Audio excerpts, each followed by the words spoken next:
0! Yes, the countdown timer just hit 0. That means it's time for middle school Wednesday night online. Middle schoolers, if I'm being totally honest, I would totally prefer to be with you in person, but we can't for now, and so I'm thankful that you have decided to come and hang out with us here on YouTube tonight.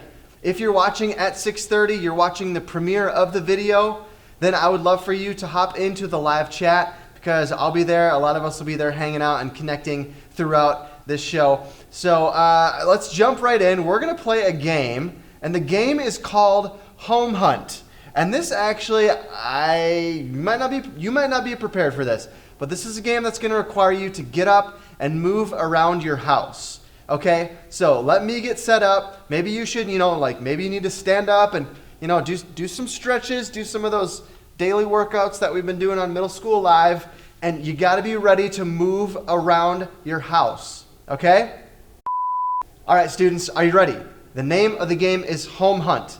I'm going to put a spinner up on the screen, and then what you're going to have to do is in 30 seconds or less, you have to go and locate the item on the screen and bring it back to the TV or the screen where you're watching before the 30 seconds is up. It's pretty simple, okay? So we're going to throw the spinner up there and find our first item.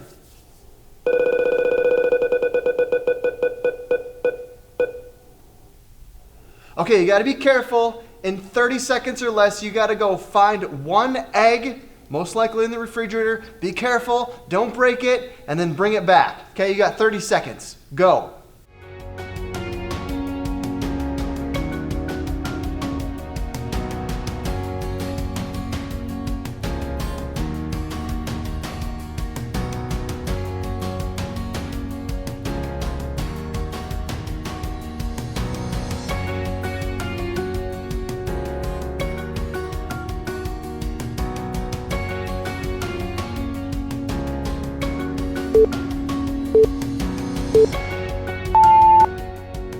Okay, you all are back.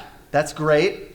Now, what I need you to do to protect your carpet, your floor, whatever, let's actually take 30 seconds and bring those eggs back and put them in the refrigerator so they don't crack, okay? Okay, 30 seconds, then come back.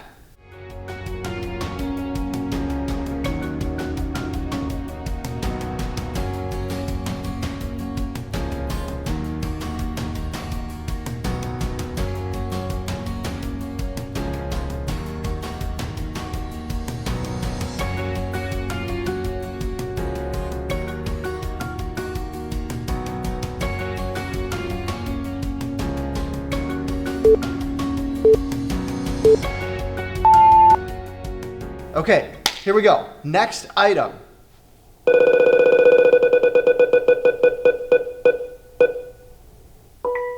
You have to go find a Disney movie, so hopefully you have an actual DVD collection and you don't just stream everything. I know a lot of you have Disney Plus, but you got to go find a Disney movie and bring it back. 30 seconds, go.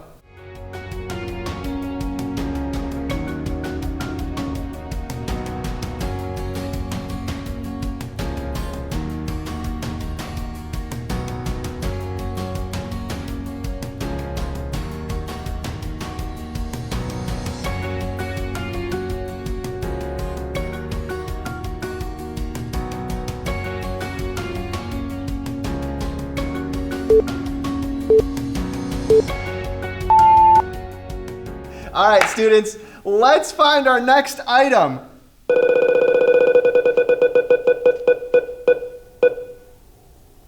Ooh, a dictionary. For those of you who don't know, a dictionary is you can't just pull up an app on your phone. It has to actually be a physical book, and it's a book that contains definitions of a bunch of words. So it's going to be like a thick reference book. You have 30 seconds. Go find a dictionary.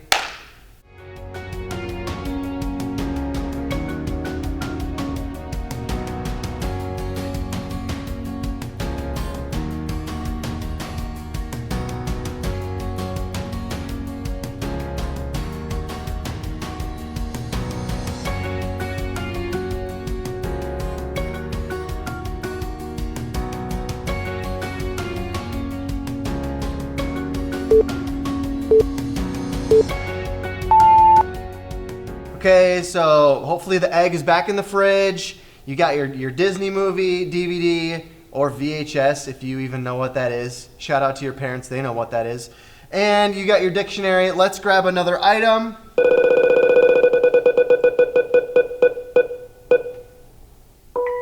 Okay, you gotta go to the kitchen, find a baking pan. Don't make your mom mad by making a mess. You got 30 seconds, find a baking pan. If you don't know what that is, use this as an opportunity to ask your mom and to connect with her because she can talk about baking things. Or your dad. Or your dad. Dads can bake too. How foolish of me to just assume it's just for women. Okay, go find a baking pan. Go!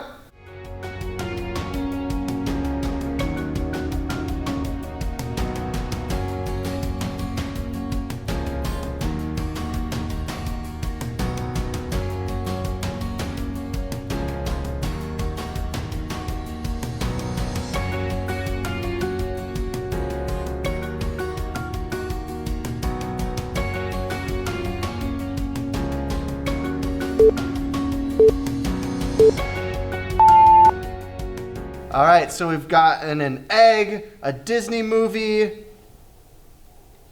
a dictionary. That was the Holy Spirit that just whispered in my ear, and a baking pan. We're gonna do one more item. Here we go.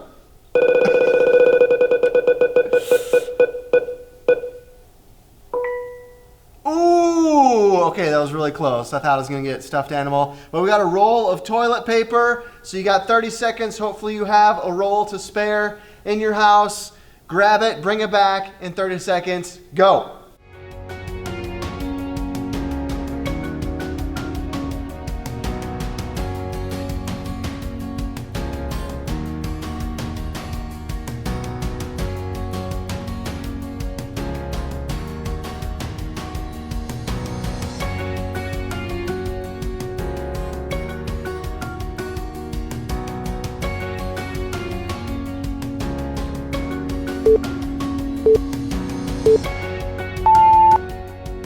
Okay, so now you've amassed a bunch of items from the home hunt.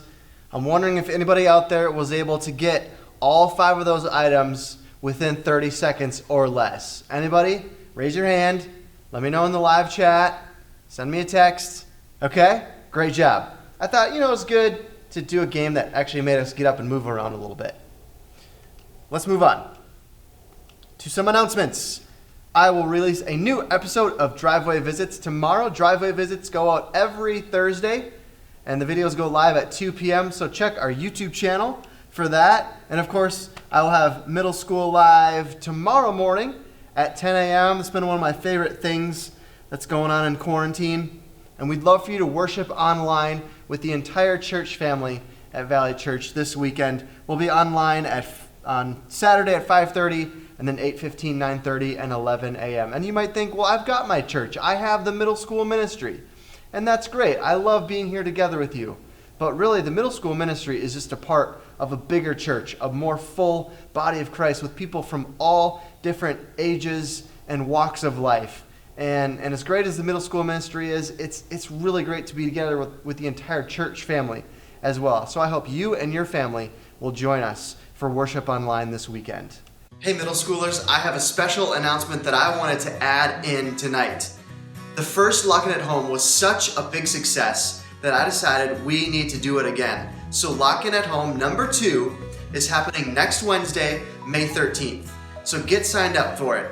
It's gonna be similar to last time. Starting at 2 p.m. next Wednesday, you'll be able to hop onto Zoom, and every hour on the hour, there will be short 15 to 20 minute activities. Some of the activities will be similar to last time, and some of the activities are going to be new. Visit the middle school events page to see the entire activity lineup, and also you can sign up there. And you're free if you just want to join for 1 or 2 of the activities, that's fine. If you want to be there for the entire time, that's great as well. Check out the middle school events page. I hope you'll join us for Lockin' at Home number 2. I got some leader shout outs. We've been doing these the past few weeks, so I've reached out to a few more small group leaders, and they want to give you a shout out. Check these out. Hey Valley Middle Schoolers, this is Marty Hove, 6th grade boys leader. Hey, I just wanted to say I miss you guys. Really miss Wednesday nights hanging out, playing games, and I think my 9 square game's really taking a fall here, so we got to get back in this. So excited to see you guys. Just praying for all you. Love you all. Hello, middle schoolers. This is Annika Chervenka.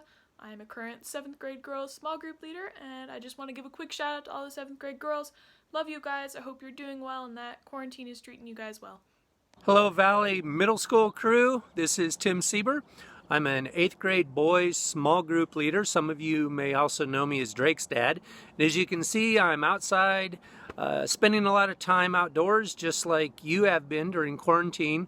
But really, I miss you all. I miss our Wednesday nights together, to be able to worship God, to talk in small groups, be able to have fun, play games. And I'm looking forward to the time where we'll be back together again. So until then, take care and be safe. Hi, my name is Anna Gilbert, and I'm an 8th grade girls small group leader. I'd love to give a shout out to all you middle schoolers who are always so excited and bring so much joy to the middle school ministry. And I miss you guys so much, and I hope to see you guys soon. Hey, Valley Church middle schoolers, this is Jody Overholt, 6th grade girls group leader. Just wanted to say hi and let y'all know that I am thinking of you a lot. I'm praying for you. I miss you. I am really looking forward to the day when we can all be together again and celebrate after this is over. In the meantime, though, just remember that you got a lot of people on your side and we are all in this together, and love you guys. Hey, Valley Church middle schoolers. This is Michael Meeson, 7th grade small group leader. Just getting ready to watch a little bit of The Last Dance, documentary about the greatest basketball player in NBA history, Michael Jordan. You don't believe me? Just ask your dad, ask Warren Erickson, they'll tell you. But hey, just wanted to say I miss you guys. I miss Wednesday nights. I miss getting together with our small group and getting together as a big group. Hope you guys are all doing well, staying focused on the Lord. These are crazy times, but we're going to get through them here pretty soon. Can't wait to get together with you guys, see everybody. Hope everyone's doing well. I'll leave you with a bad dad joke here to wrap things up. So what do you do with someone who gets injured playing a game of peekaboo? Answer, you take them to the ICU. Whew, it's a good one. I love you guys. I miss you. We'll see you soon. Thank you, leaders, for those shout outs. They miss you just like I miss seeing you, but it's nice to see some of their faces, isn't it? Let's do our funny video of the week. This is one of the most, in my mind, one of the most classic YouTube videos ever. It was one of the first videos that ever went viral on YouTube. And if you haven't seen it, I'm so glad that I get to be the one who introduces it to you. It's called Charlie Bit My Finger.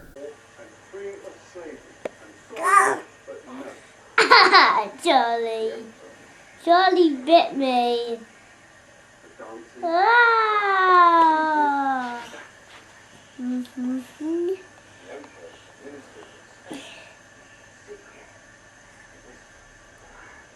Ah.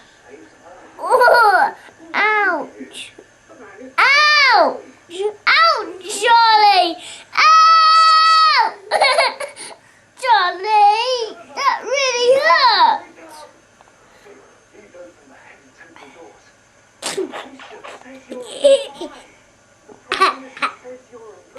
No, Charlie bit me. And that really hurt, Charlie, and it's still hurting. Charlie bit me. Oh, it's so great. So classic.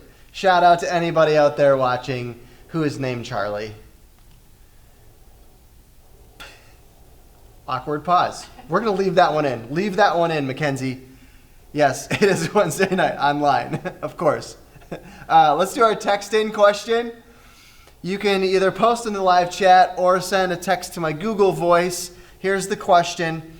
What's one thing that makes you feel anxious? And I think COVID-19, coronavirus, quarantine, this unique season of life, that's probably causing some level of worry or anxiety for all of us. So I'd love for you to share something besides COVID-19 that makes you feel anxious? So you can go ahead and post that in the live chat now or send it to my Google Voice, okay? Let me know.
Thank you for sending in those answers. Let's dive in to the teaching for tonight. Here we go. Do you ever find it interesting how quickly trends change? Do you remember like 3 or 4 years ago when everybody had to have a fidget spinner, but now it's like not even a thing anymore? Now it seems like everybody needs to have AirPods at the top of their list. Or actually, if we're being honest, over the last few weeks, it's been, I need a roll of toilet paper. It's been at the top of everybody's list. Trends are constantly changing.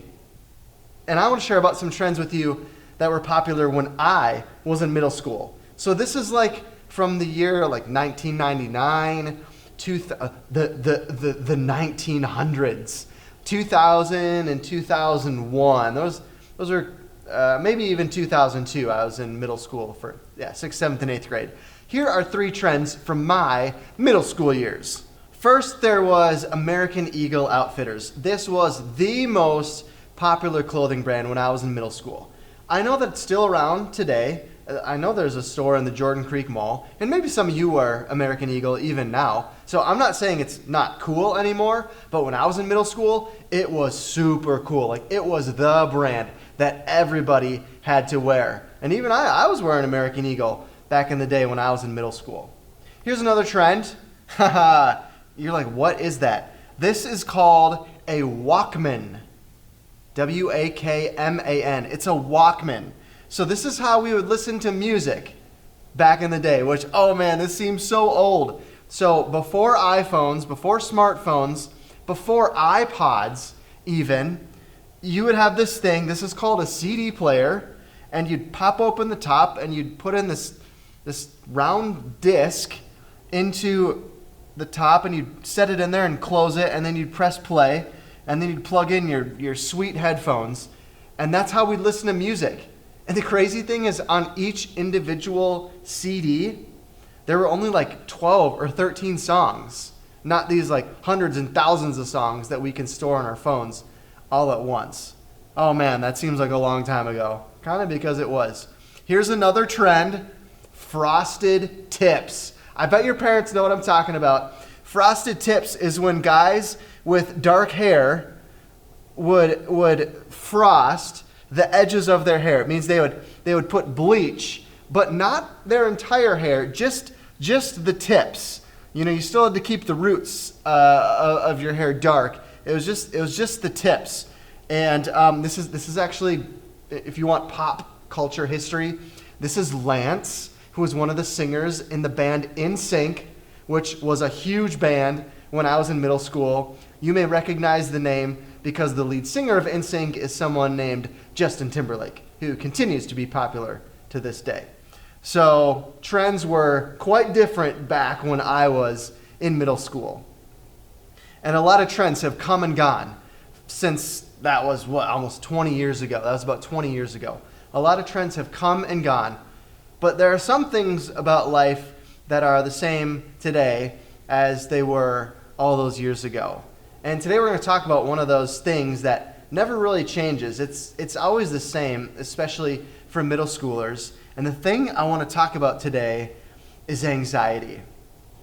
Anxiety is something that I experienced sometimes really intensely in middle school. And from talking with you, I know that anxiety is something that a lot of you deal with today. And anxiety was an issue for middle schoolers a couple months ago before coronavirus, but maybe you feel it really intensely right now because there's so much uncertainty in the world. So today, we're going to talk about anxiety. It's a trend that doesn't ever really go away.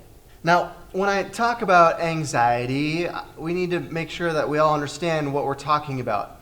I actually don't think middle schoolers use the term anxiety a whole lot because we don't know exactly what it means. And more often than not, if we're feeling certain emotions, instead of using anxiety, we will call it stress. So I want to help us understand the difference between stress and anxiety. The first thing you need to know about stress is it's situational. So stress is related to something very specific going on. So maybe we're not in school right now, but maybe the night before a test, back when you went to school, you would feel stress because of a specific thing. You were feeling stress about the upcoming test. Or maybe you had a big upcoming audition for band, and before the audition you were feeling stressed because of something specific, your audition. Stress can be positive or negative. So stress can make us feel some not so great emotions like sick, kind of that sick to our stomach feeling. It can make us sweaty. It can make our hearts race. But stress is also a good thing because it can motivate us. It can also make our minds more alert so that we can be at peak performance, like when you're doing a test or when you're going through an audition. So stress can be positive or negative, and stress is short term. So if it's focused on something specific, then once that specific something is over, then usually the stress will go away. So you're stressed the night before a test, but then after the test, the stress will go away. You're stressed before an audition, but then after the audition, the stress goes away. Stress is short term, and it goes away when the situation ends. So that's what we're talking about when we say stress. And maybe as I share that, you can think of an example of when you've experienced stress in your life. So let's contrast stress with anxiety because they are different, and it's important for us to understand the difference. Anxiety is a sense of overwhelming worry, unease, or fear. So it's different from stress because anxiety is a lot more intense, especially that idea of it being overwhelming or all-consuming.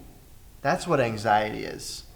Anxiety is always negative. We talked about how stress can be positive or negative.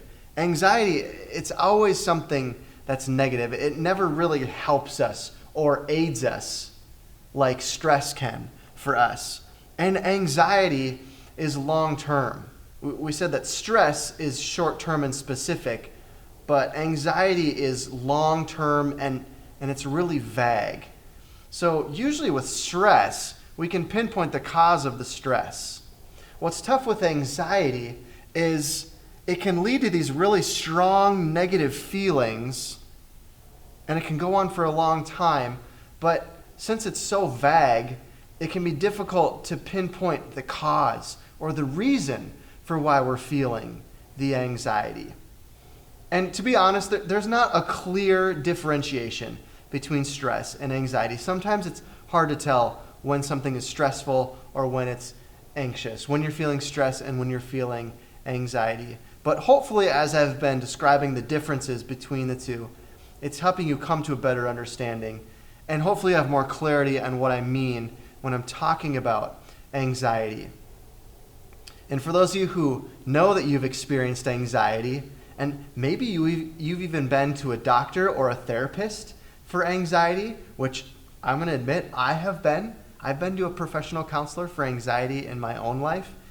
If that's you, then you know for sure that you have anxiety.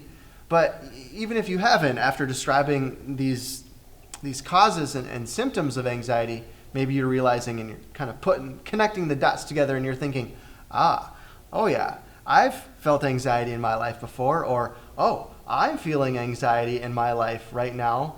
That definitely describes me. It's something that many of us can relate to. And even if you don't very often feel anxiety, I bet you know a friend or a loved one who faces anxiety. And anxiety is tough. It's hard to go through life facing anxiety. As someone who's faced anxiety at various points throughout my life, I know that it can be really draining, and it can start to affect your everyday life. It's like something that's always there, and it's always weighing you down. So whether you're facing anxiety or a friend or loved one is facing anxiety, what do we do about it?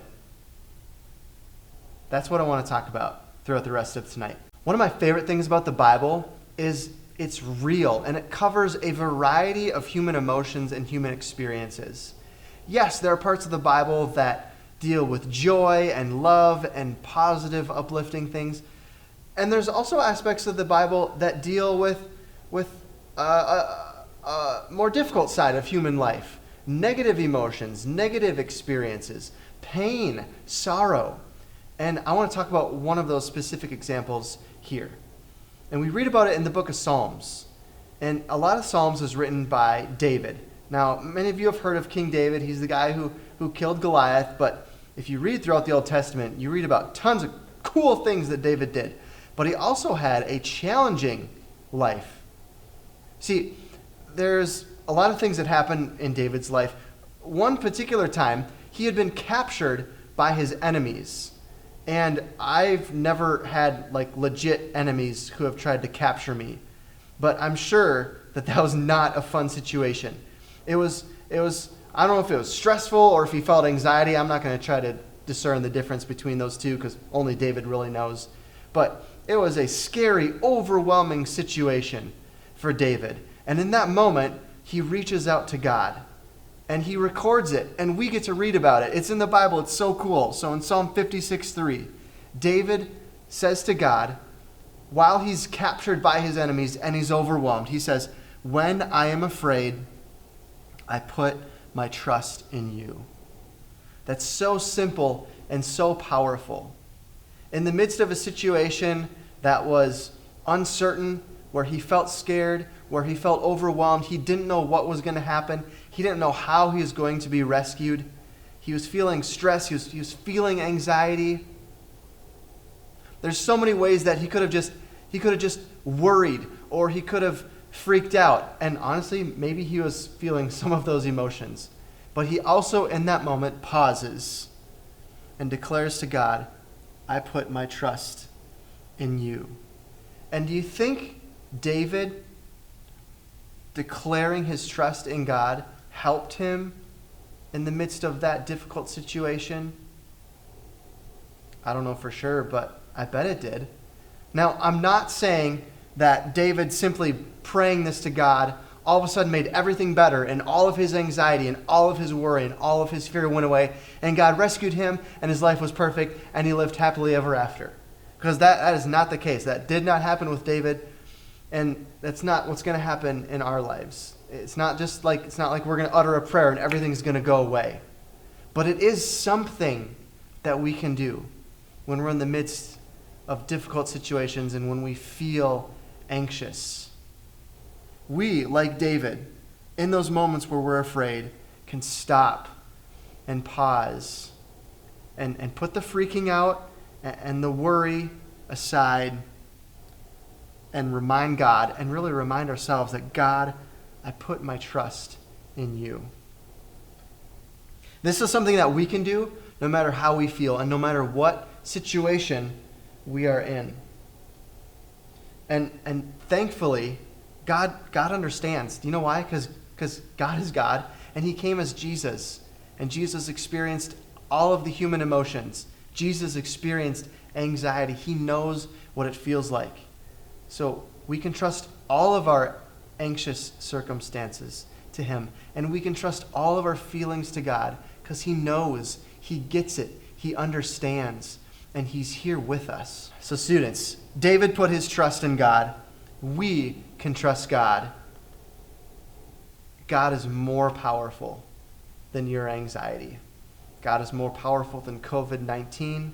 God is more powerful than death. We talked about that a few weeks ago. God is more powerful than your anxiety and worry.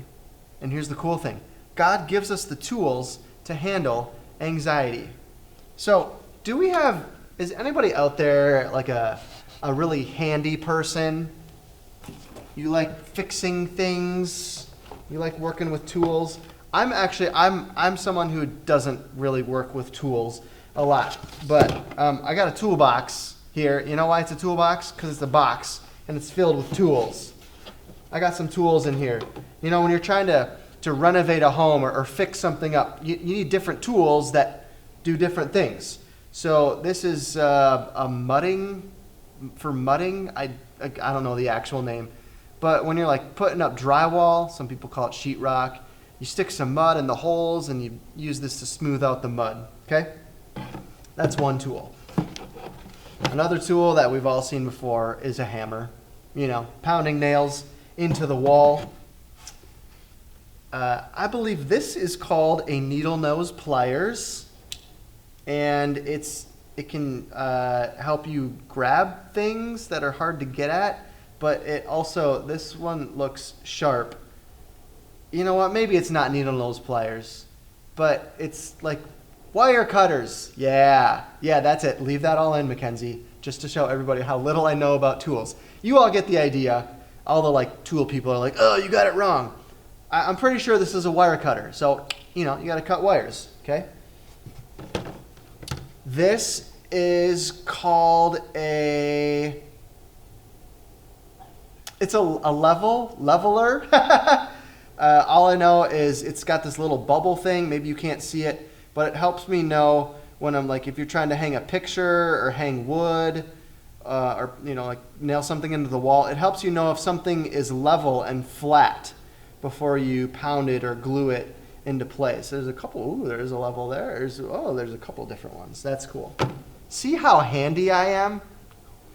And this I can tell you. This is a Phillips screwdriver, and you use it to put screws into the wall. So all of these different tools look a little different and they have a different function, right?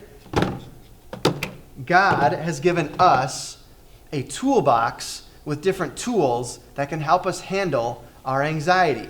So let's talk about what those tools are in our toolbox. We're going to talk about this on two different levels. First of all, we're going to talk about how you can be one of the tools to help your other friends deal with their own anxiety. And then we're going to talk about the tools that you can use yourself for your own anxiety. Okay? So first we're going to talk about how God could use you as a tool to help one of your friends or family members deal with their own anxiety. You can help or support others. You can be used by God by being a trustworthy person. So be someone who people are comfortable talking to. Are you someone who can keep secrets appropriately? Or if someone comes to you and shares about your anxiety, are you going to blab to all your friends about it and text all your friends and share about it on social media? Are you a trustworthy person? You can also help others by listening. If a friend comes to you and tells you that they're dealing with anxiety, you don't need to give them tips or advice. You don't need to try to fix their anxiety and help them get out of the situation. Usually what people need the most is just someone who's willing to listen. That's all you have to do is listen and ask questions and try to understand what your friend is facing and where they're coming from. You don't have to fix it, like I said, because really you can't fix your friend's anxiety. That's something for them to work out with God and maybe other professionals. It's not your job to fix your friend's anxiety. And actually, I've found that if you try to fix other people's anxiety, it actually doesn't help and makes things worse. And you can also support your friends by celebrating their successes. So, maybe you're talking and they're feeling really anxious, but then one day you check in with them and you're listening and they say, actually, last night was better. I was feeling a little more positive. You can celebrate that and be like, yes, that is awesome. You can celebrate even small successes with your friends. And this is key. You can also help your friends by encouraging them to get help from adults, especially if your friend is really anxious and talking about harming themselves. That's not the time to keep a secret. That would be a time where you go and tell an adult. Because if you think your friend is in danger of harming themselves or harming someone else, that is absolutely the time when you would go and tell an adult like me or your small group leader or your parents or their parents or someone else. Or maybe you're just realizing that, man, I feel like I've been listening and trying to encourage my friend, and they just seem really, really sad and really down, and I don't really know what else to do. It seems like we need something else here. That would be a good time to encourage your friend to reach out to some adults for help as well. So that's what you can do to help your friends. Now let's flip it. Here are some tools that you can use for when you yourself are going through anxiety. First, identify your feelings. And this is a stereotype. This is not for everyone. But generally speaking, this is going to be easier for the girls than for the boys. And I'm saying this as a guy myself. It's a little harder for us guys, generally speaking, to identify our feelings. But no matter whether you're a boy or a girl, it can help by identifying your feelings. When you're feeling anxious, it's okay to admit to yourself and to other people, I'm feeling some anxiety right now. Now, this takes some skill because you got to be able to pay attention to your mind and to your emotions and to your body to recognize it. But that's the first step. Identify your feelings. And then, like we talked about, trust God. Even if it just means in the midst of your anxiety, pausing real briefly and saying, God, I put my trust in you. And that's probably not going to solve it all and make it all magically go away. But it's one thing that you can do when you're feeling anxious. And then you can seek out other tools that God gives you.